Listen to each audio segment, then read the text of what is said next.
आही जाते भये अरहंतादि जो विद्यादि सागर सुधी जो विद्यादि सागर सुधी गुरु हैं हितैषी शुद्धात्म में निरत नित्य हितोपदेशी वे पाप ग्रीष्म ऋतु में जल हैं सयानी पूजूं उन्हें सतत केवल ज्ञान पाने पूजूं उन्हें सतत केवल ज्ञान पाने। बोलिए भगवान महावीर स्वामी की, आचार्य कुंद कुंद स्वामी की, आचार्य गुरुवर विद्यासागर मुनि महाराज की।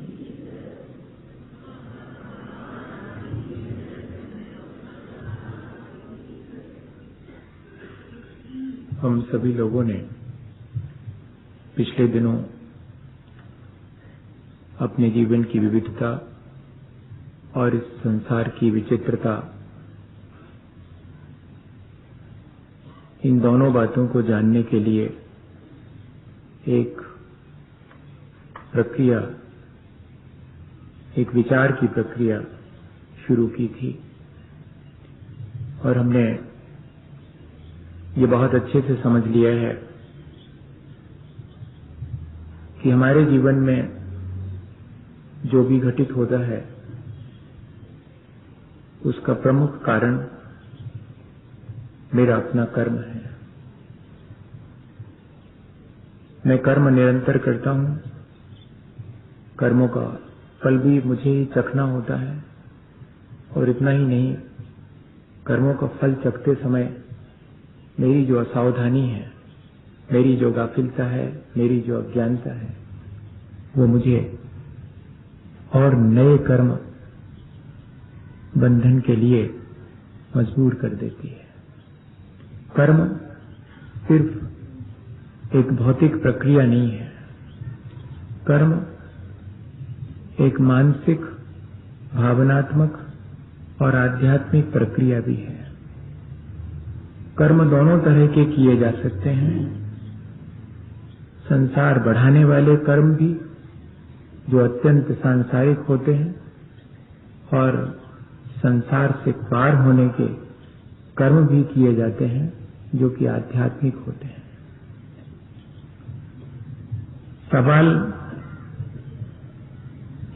सवाल सिर्फ इस बात का है कि मुझे संसार बढ़ाने वाले कर्म चुनना है या कि संसार से पार होने के कर्म चुनना है। कोई भी संसार में शरीर धारण करने वाला ऐसा नहीं है जो कर्म न करे। कर्म सबको करना पड़ते हैं। वे कर्म सांसारिक हैं या कि आध्यात्मिक या कि पारमार्थिक हैं, ये हमारे ऊपर निर्भर करता है। तब फिर हम विचार करें कि हमें ऐसे कर्म करना है जिससे कि कर्मों का बोझ हल्का हो, कर्मों का भार हल्का हो। और ऐसे भी अगर अपने जीवन में हम अपनी अज्ञानता और असावधानी वश लेते हैं तो हम कर्मों को अपने सत्कर्मों के द्वारा परिमार्जित भी कर सकते हैं। ये जो आत्म संयम, जप, तप, दान, ये आध्यात्मिक है, वे हमारे सांसारिक कर्मों के दबाव को कम करते हैं, उसके भार से हमें मदद देते हैं। कौन व्यक्ति है जिससे कि अपनी असावधानी और अज्ञानतावश बुरा नहीं हो जाता, लेकिन चूक, क्या उसके संभालने का कोई उपाय नहीं है क्या? एक क्षण अगर हम चूक गए थे तो क्या हम अपने अगले क्षण अपने को संभाल नहीं सकते हैं? संभाल सकते हैं। और इतना ही नहीं, अपनी उस चूक का फल जो मिलने वाला है उसको भी हल्का कर सकते हैं। जो अपराध से अपनी अज्ञानतावश बन गया है उस अपराध की इंटेंसिटी भी हम कम कर सकते हैं। यहाँ तक कि हम आगे सावधान होकर के नए अपराधों से बच करके अपने जीवन को अच्छा भी बना सकते हैं, बशर्ते कि हमारा लक्ष्य शुद्ध हो, हमारा संकल्प शुभ हो और हमारा पुरुषार्थ अशुभ से बचते रहने का। अगर ये आर्ट हम सीख लें, ये कला हम सीखें कि हमेशा अपने जीवन की निर्मलता हमारा लक्ष्य है और उस निर्मलता में मेरी अपनी मन, वाणी और शरीर की जो वर्तमान की भली दशा है वो सहायक है। इसलिए मेरा संकल्प भला करने का है, मेरा संकल्प परोपकार करना का है।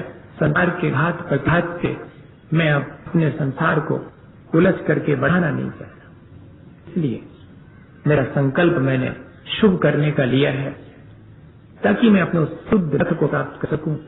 और अकेले सुख का संकल्प कर लेने से काम नहीं चलता, मैं पुरुषार्थ करूं कि अशुभ से बचता। जैसे कि मेरे वस्त्र गंदे हो जाते हैं तो मेरे मन में ये बात आती है कि ऐसे गंदे वस्त्र पहनना ठीक नहीं है, मुझे तो इनको साफ सुथरा बनना चाहिए। और मेरे मन में विश्वास है कि ये साफ से बन सकते हैं। तो ऐसे विश्वास के सहारे हम साबुन सोडा का उपयोग करके और उन वस्त्रों की मलिनता को हटाते हैं, उनको उज्जवल बनाते हैं। भैया, ये जो जब तब आत्म संयम, पश्चाताप, प्रायश्चित, ये सारी प्रक्रियाएं साबुन सोडा की तरह हैं जो हमारे अज्ञानतावश बांधे गए कर्मों की मलिनता को हटाने में हमारी मदद करते हैं। इसलिए ये बात अपन को अब कर्मों के करते समय कहते हैं तो ये टेक्निक्स, आज टेक्नोलॉजी का इतना विकास हुआ है, कई बार लगने लगे कि बाह्य जगत की समृद्धि के लिए इतनी टेक्नोलॉजी, इतनी तकनीकी विकसित हुई, लेकिन अपने आत्म जगत की निर्मलता के लिए जो तकनीकी, जो टैक्स हमारे आचार्य भगवंतों ने हमें दी थी, उसको हम निरंतर भूलते चले जा रहे हैं। बाह्य जगत में जो भी विकास है उसके लिए ठीक है कि एक टेक्नोलॉजी जरूरी है, लेकिन एक टेक्नोलॉजी, एक आर्ट हमारे भीतर अपने जीवन के विकास के लिए भी तो होना चाहिए। अपनी मलिनताओं को हटाने का हम पुरुषार्थ करें और निरंतर अपने जीवन को उज्जवल बनाने का संकल्प हमारे मन में हो, तो हमारी ये कर्मबंध की प्रक्रिया सही मानी जाएगी।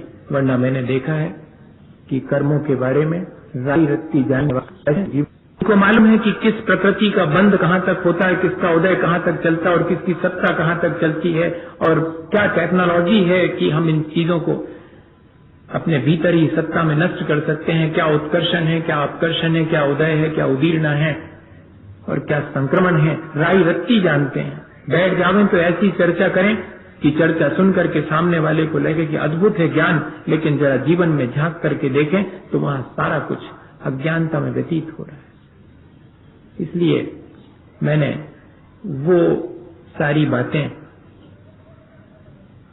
बहुत मुख्य नहीं रखी।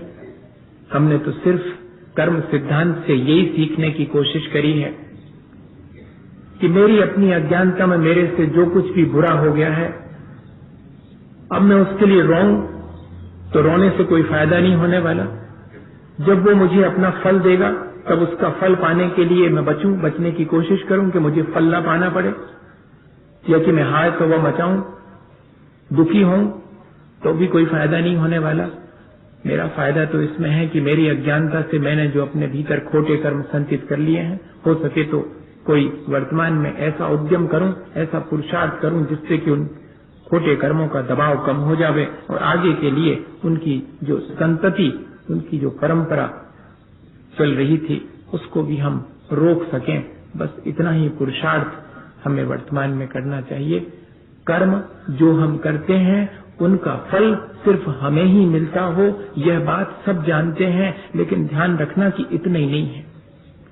कर्म का फल वर्तमान में भी मिलता है और दूरगामी परिणाम भी हमारे अपने कर्मों के होते हैं। और इतना ही नहीं, अपने एक अकेले के जीवन के ऊपर ही नहीं, आसपास के परिवेश और वातावरण पर भी हमारे कर्मों का असर पड़ता है।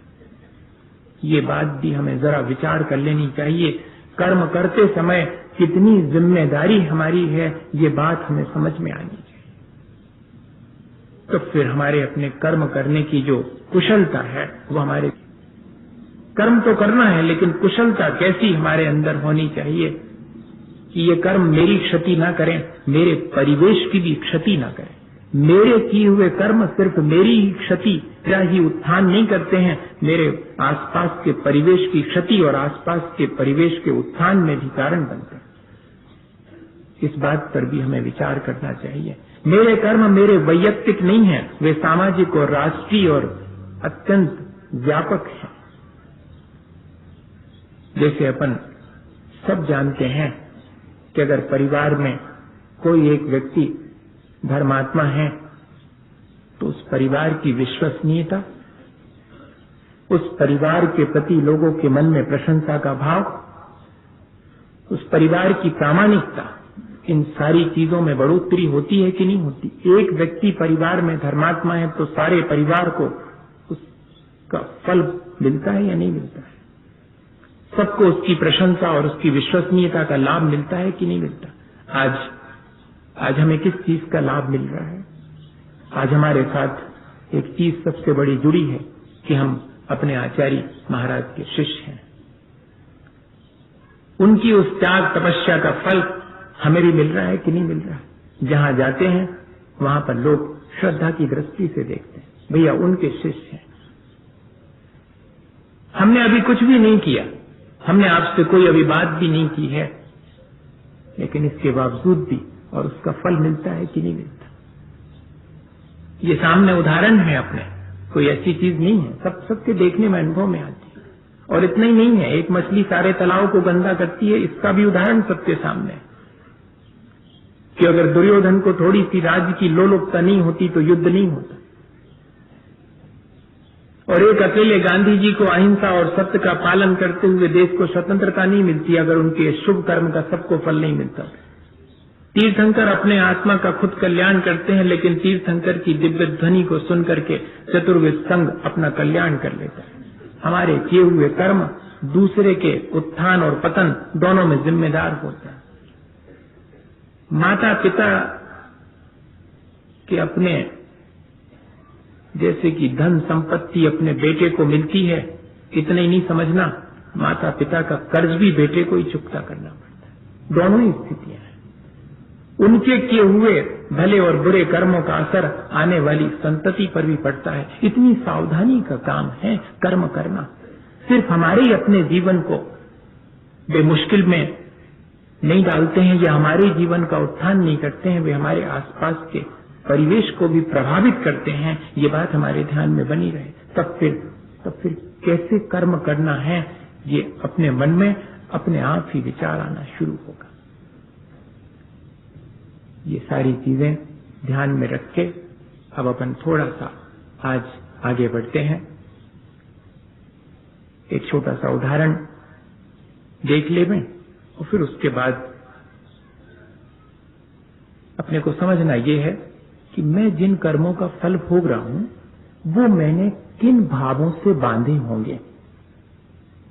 आज अगर मेरी अज्ञानता ज्यादा है, मेरा ज्ञान ढक गया है, या कि मेरा अपना विजन क्लियर नहीं है, मेरे अपने जीवन में बहुत सारी गड़बड़ियां हैं, तो उन सबकी जिम्मेदारी मेरे अपने पूर्व के किए हुए परिणाम हैं। ये मुझे अगर मालूम पड़ जावे कि कौन से वाले परिणाम से मुझे कैसे वाले कर्म का बोझ ढोना पड़ता है, तो फिर मैं उसको बोझ को हल्का करने के लिए वैसे परिणाम ना करूं। बहुत आसान सा तरीका है। वो प्रक्रिया पर अपन अब विचार शुरू करेंगे। और उससे पहले ये बात अपने ध्यान में रखें कि हम जो भी कर्म करेंगे उसमें हम फल में आसक्त नहीं होंगे, क्योंकि कर्मों का फल हमें दोनों रूपों में आसक्त करता है।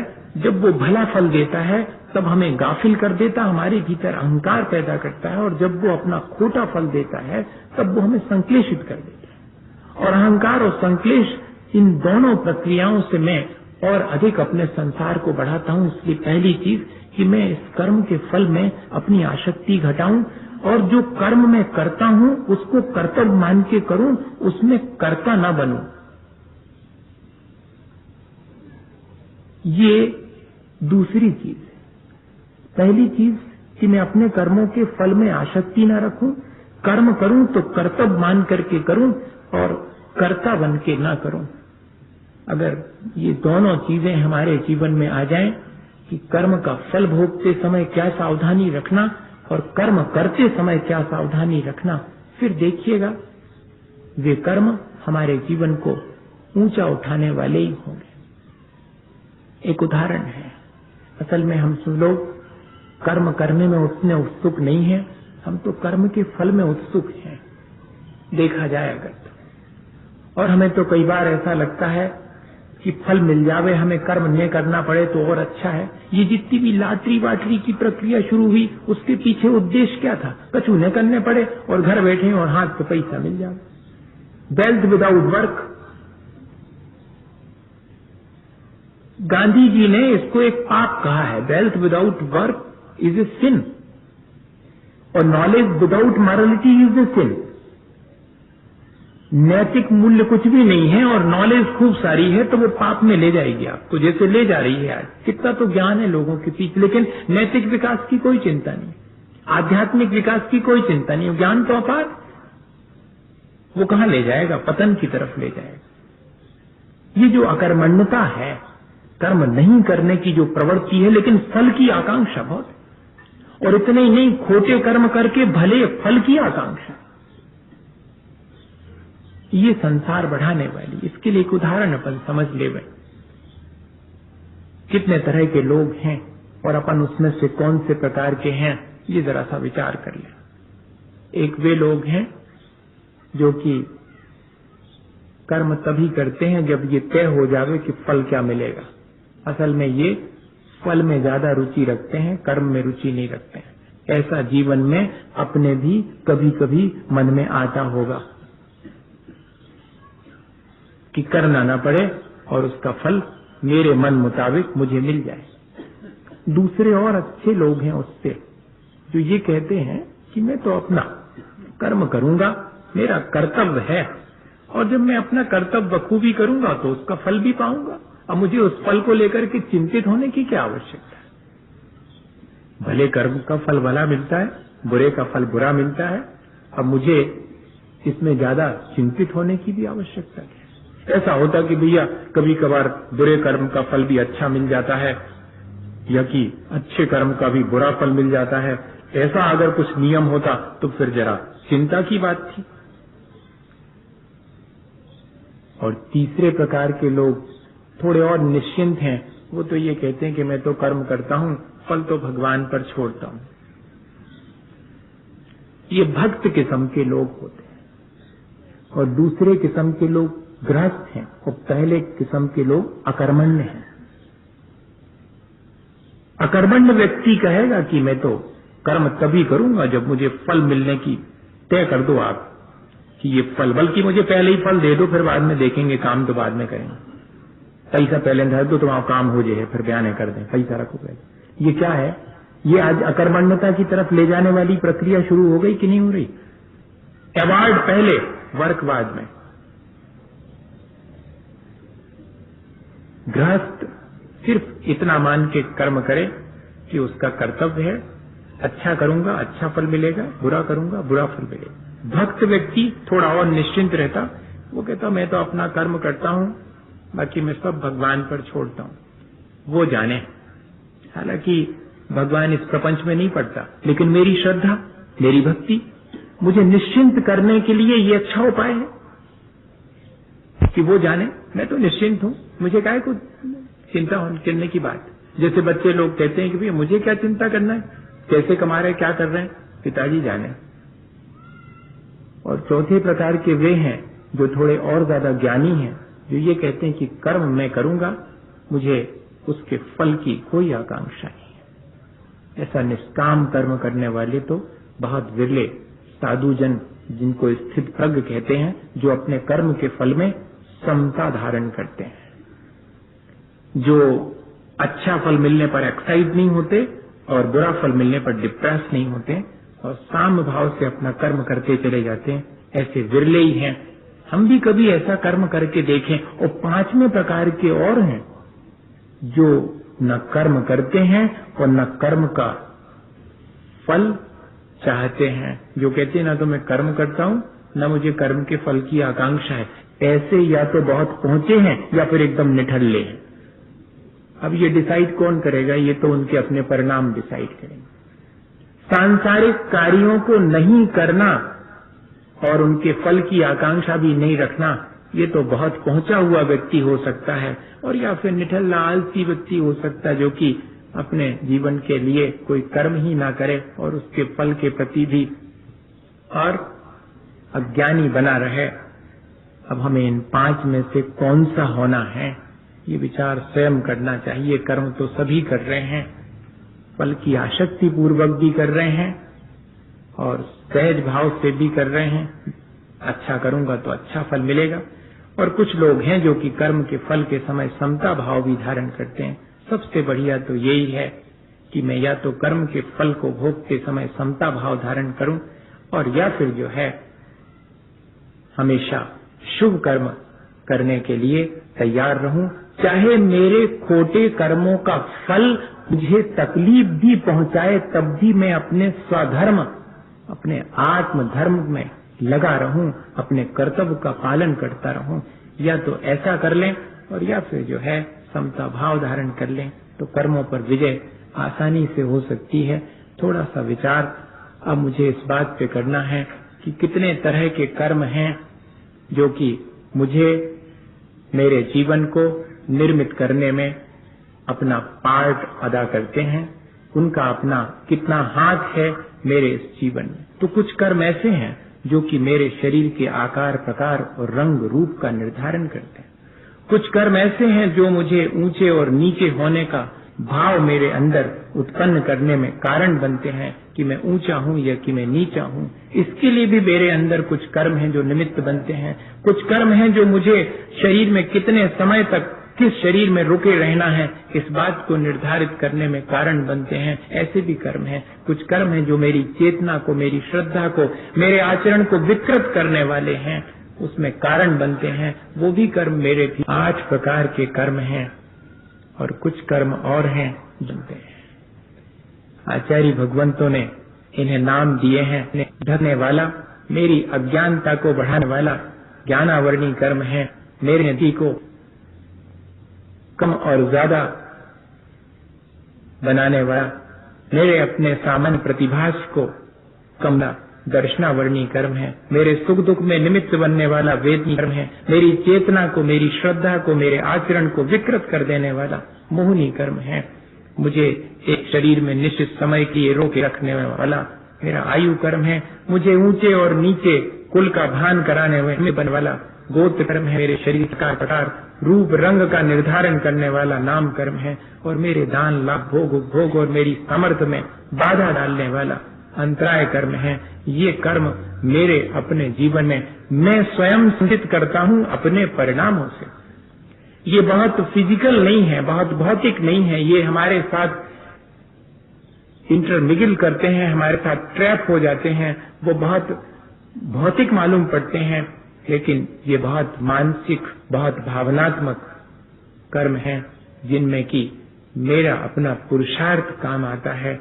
मैंने ऐसा पहले जीवन में क्या पुरुषार्थ करा जिससे कि मुझे वर्तमान का जीवन मिला, इस पर विचार जरूर करना चाहिए। कर्म सिद्धांत पढ़ने वाले को और ज्यादा विचार न करे तो इसका तो जरूर करना चाहिए कि मेरी मौजूदा हालत की जिम्मेदारी किसकी है। मेरी मौजूदा स्थिति के लिए मेरी कौन सी भावदशा जिम्मेदार रही होगी पहले, और आज वर्तमान की भावदशा कैसी है, जिससे कि मैं अपने आगामी का निर्धारण अपने हाथ से करूंगा। इतना आगे कर्म सिद्धांत पढ़ने के लिए, और उसका क्लू है अगर इतनी बात हमारे ध्यान में रही आए तो समझिएगा कि वाकई में हमने इन कर्मों को ठीक ठीक समझ लिया है, हमारे कर्म के बारे में अज्ञानता हट गई है। वरना तो इस संसार में कर्मों से पार पाने वाले बहुत विरले ही हैं। कर्मों से पार पा पाना इतना आसान नहीं है। हमारे ही अपने कर्मों से हम पार नहीं पा पाते। तो देखें, एक एक करके अपन देखेंगे कि कौन सी भाव दशा है जो मेरे इस जीवन के लिए कारण बनी हुई है। मेरे ज्ञान में कमी है, मेरा अज्ञान बहुत है, कोई तो बात होगी। मेरे पास किताब नहीं होगी शायद, इसलिए मेरा ज्ञान कम है। मुझे कोई पढ़ाने वाला ठीक मिला, इसलिए मेरा ज्ञान कम है। मुझे जरा अच्छा स्कूल नहीं मिला है, इसलिए मेरा ज्ञान कम है।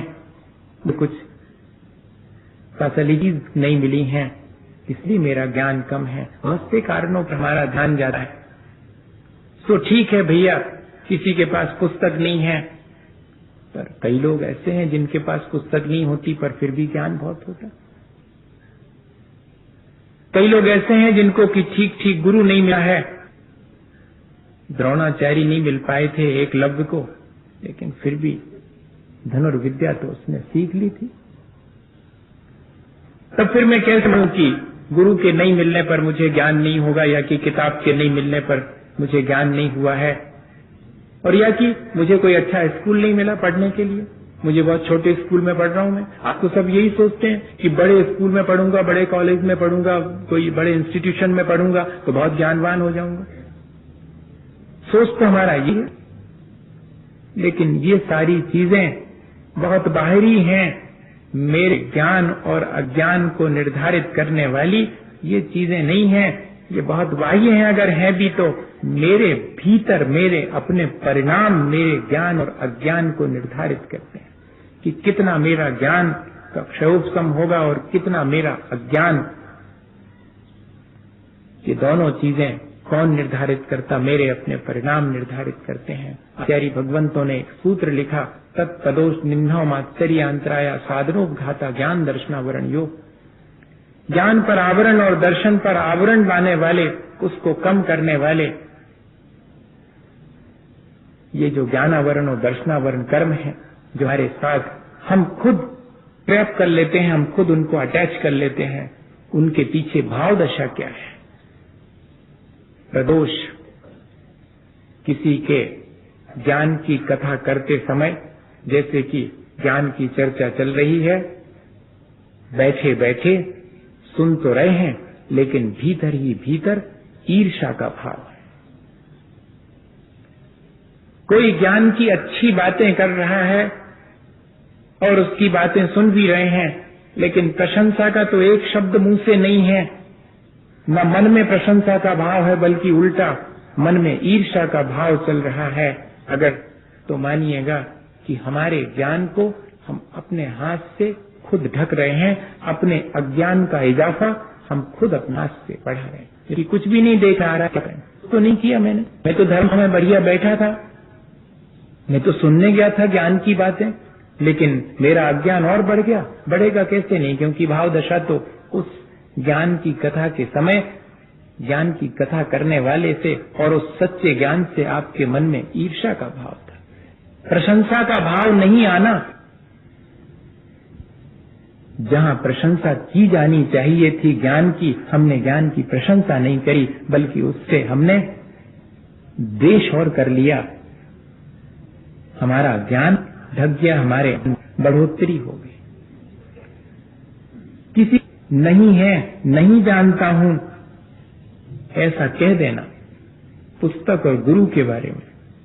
पुस्तक मांगने पर कहना कि नहीं है, पूछने पर कहना मुझे नहीं मालूम।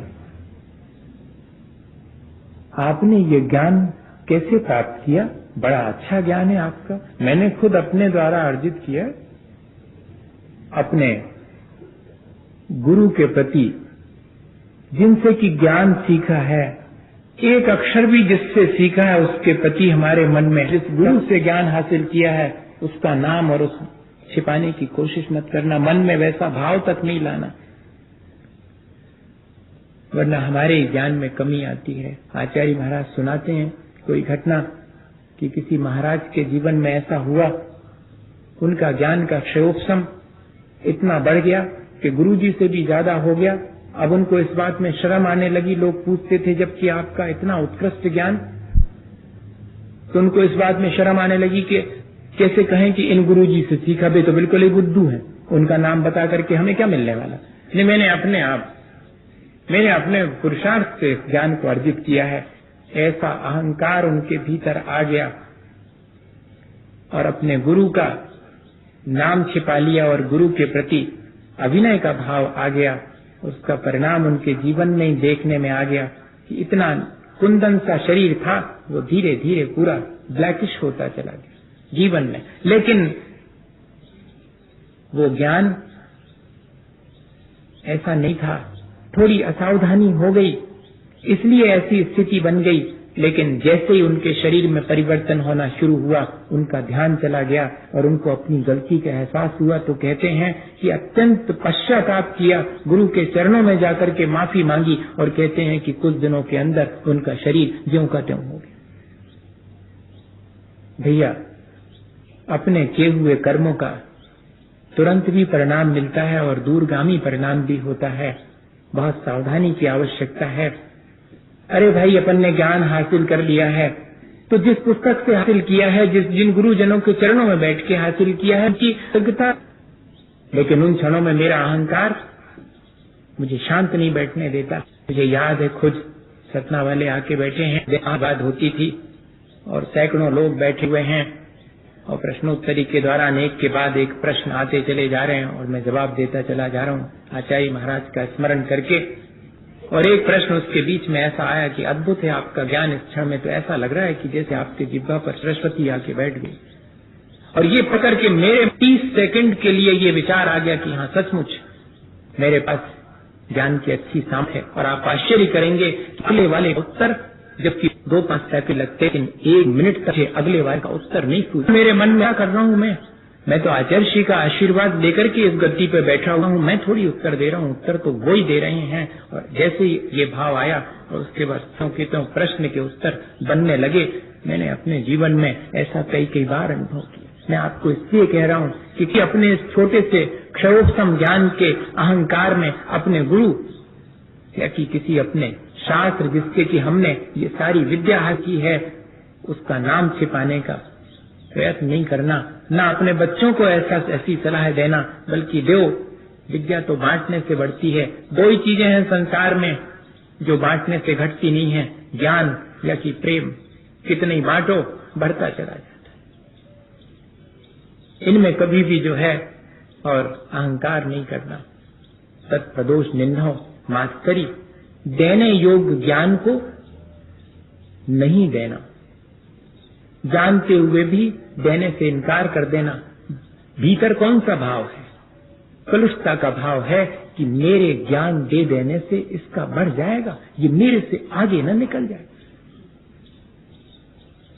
ऐसा करते हैं बच्चे अपनी पोजीशन बनाने के लिए, और दूसरे को बुक्स नहीं देंगे, दूसरे को बताएंगे नहीं प्रॉब्लम्स।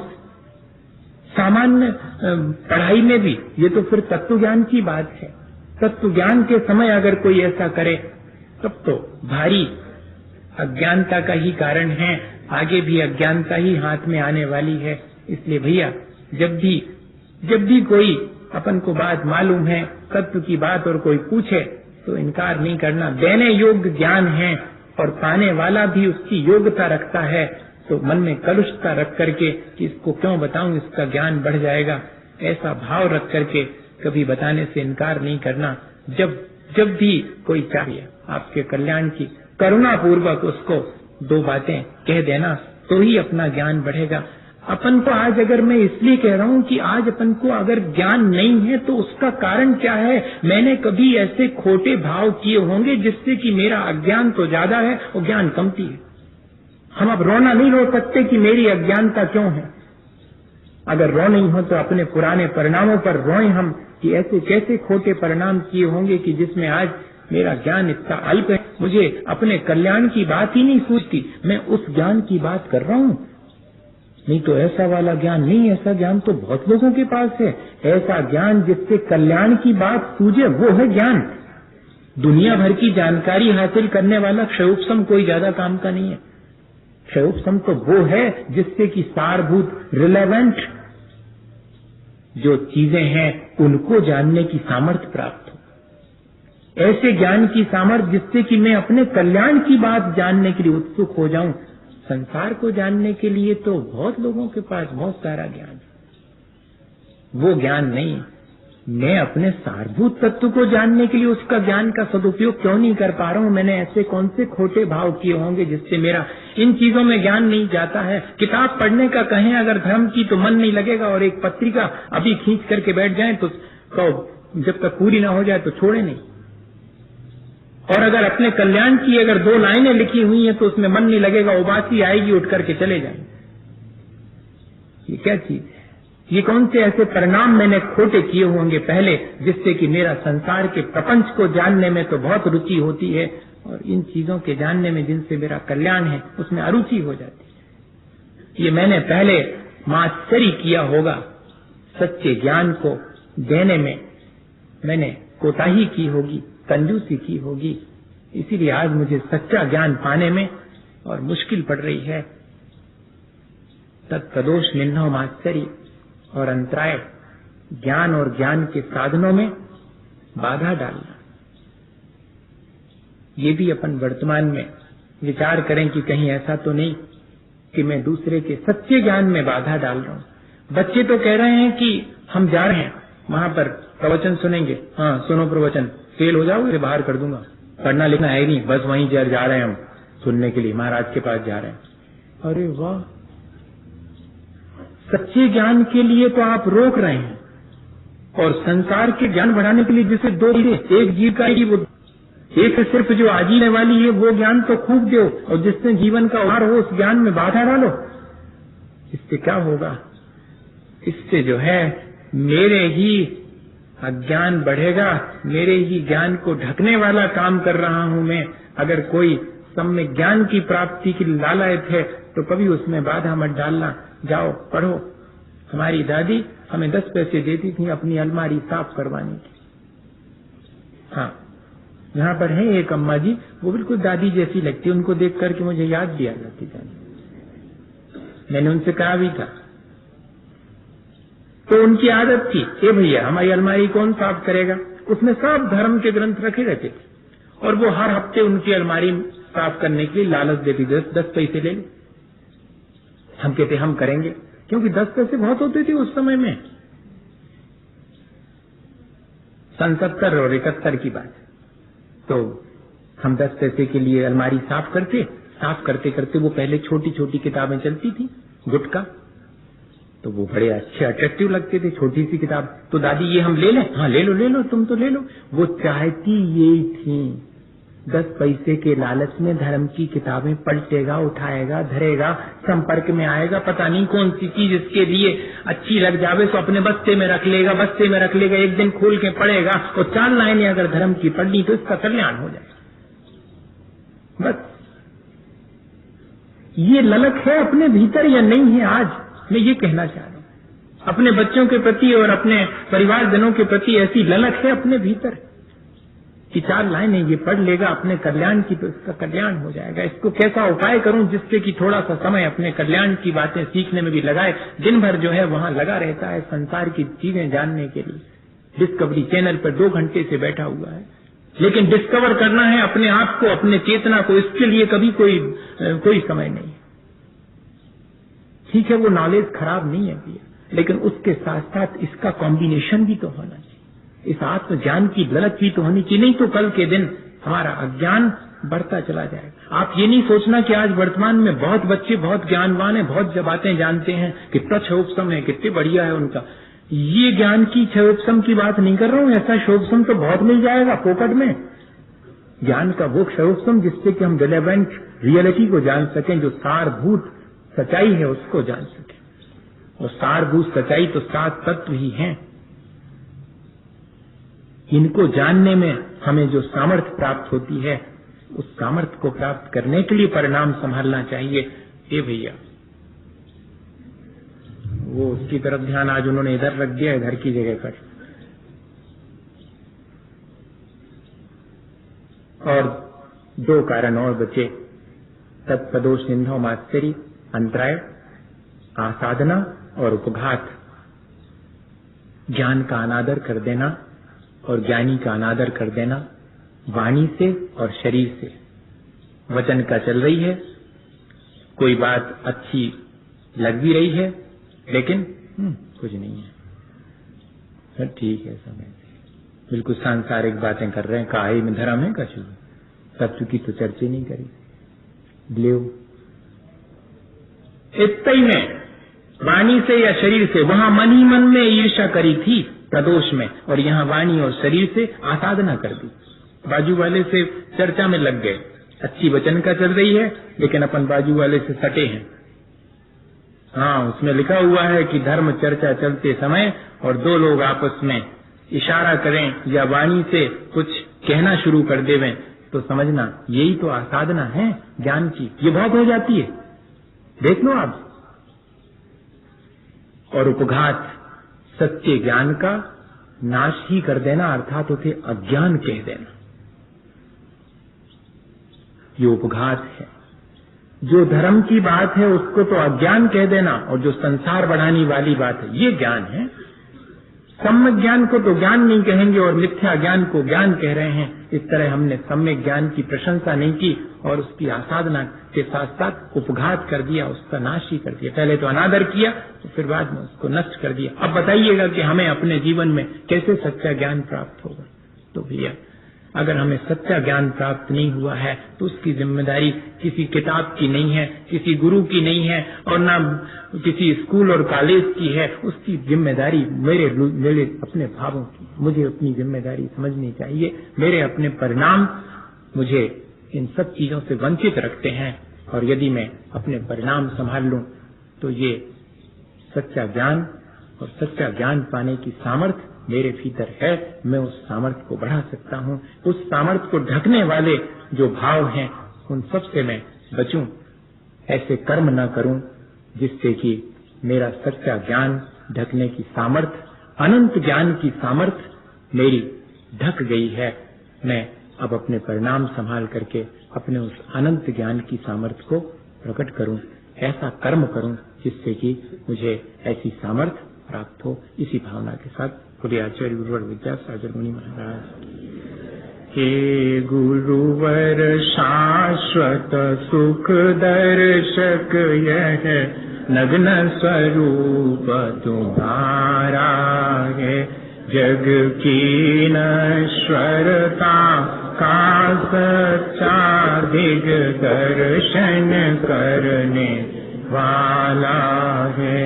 जब जग विषयों में रख पथ कर कातिल निद्रा में सोता हूँ, अथवा वह शिव के निष्कंटक वत में विषकंटक बोता हूँ।